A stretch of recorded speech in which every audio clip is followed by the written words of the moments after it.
Everyone, pro learning with अर्चना में आपका स्वागत है। आज हम लोग इको क्लब के अंतर्गत फरवरी माह की गतिविधियों के बारे में आपको बताएंगे। जुलाई से लेकर जनवरी माह तक की गतिविधियों का लिंक हमने डिस्क्रिप्शन बॉक्स में दे दिया है, आप वहां से देख सकते हैं।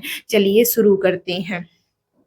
तो फरवरी माह का थीम जो है वो वर्ल्ड वेटलैंड डे पर आधारित है और इसका सैटरडे जो है वो 1 तारीख को पड़ता है। इसलिए इस सैटरडे को हमने आज दिनांक 1/2/2025 को इको क्लब के अंतर्गत आर्द्रभूमि के बारे में बताया गया। विश्व आर्द्रभूमि दिवस 2 फरवरी को मनाया जाता है। आर्द्रभूमि वे स्थान होते हैं जहां पानी भरा रहता है, जैसे झील, तालाब, दलदल, नदियों के किनारे आदि। बच्चों को बताया ये जगह बहुत खास होती है क्योंकि यहाँ मेढक, मछलियां, पंछी व कई तरह के पौधे रहते हैं। आर्द्र भूमियां बारिश के पानी को जमा करके बाढ़ से बचने में मदद करती हैं।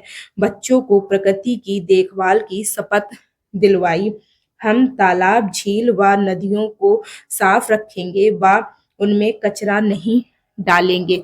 और ये जो आप चित्र देख रहे हैं, ये हमने एक पेपर से लिया है और हमने ये बच्चों को दिखाया। और वर्ल्ड वेटलैंड डे जो है वो हमने ब्लैक बोर्ड पर लिखा तथा इससे संबंधित एक ड्राइंग भी हमने बनाई ताकि बच्चे इस टॉपिक को समझ पाएं। आइए हम दूसरे सैटरडे पे चलते हैं, जो कि 8 तारीख को हमने फरवरी में मनाया। आज दिनांक 8/2/2025 को इको क्लब के अंतर्गत आर्द्र भूमि की रक्षा के बारे में बच्चों को बताया। 8 तारीख का जो टॉपिक था वो आर्द्र भूमि की रक्षा से संबंधित था। मैंने एक कहानी सुनाई। एक छोटा तालाब था जिसमें मछलियां, बतखें व मेढक खुशी से रहते थे, लेकिन जब लोग उसमें कचरा डालने लगे तो वहां के जीव बीमार पड़ गए। एक दिन कुछ बच्चों ने तालाब की सफाई की, फिर वहां से चहराहट लौट आई। इससे बच्चों ने समझा कि तालाब, झील व नदियों की सफाई जरूरी है। ऐसी कहानी कोई भी आप अपने मन से बनाकर क्लास में सिखा सकते हैं ताकि वो आर्द्र भूमि की रक्षा कैसे करनी है वो समझ जाएं। दूसरी हमने गतिविधियां कराई।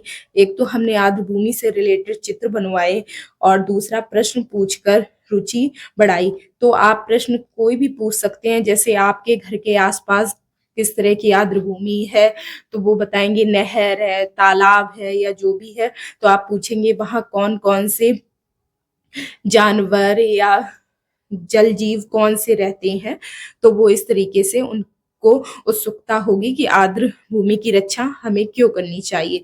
और ये आप जो कटिंग देख रहे हैं, ये हमने बच्चों को दिखाया था। तालाब, झील, तालाब है, ये नदी है, ये झील है, ये नदी है और ये तालाब है। और इस तरीके से आर्द्र भूमि के आसपास जानवर कैसे रहते हैं।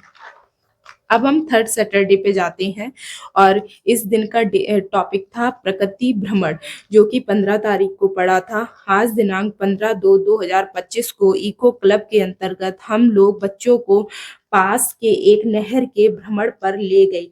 भ्रमण पर वहां पर रहने वाले जीवों के बारे में जानकारी दी।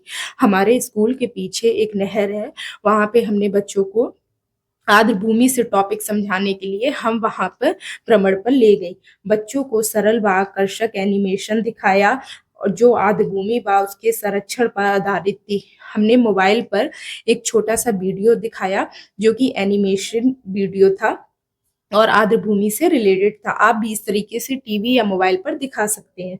चित्रकला व पोस्टर मेकिंग कराई। हमने जो गतिविधियां कराई वो चित्रकला, और हमने बड़े पोस्टर पर एक आर्द्र भूमि का ड्राइंग भी बनाया और हमने जो स्लोगन दिया वो लिखा आर्द्र भूमि बचाओ।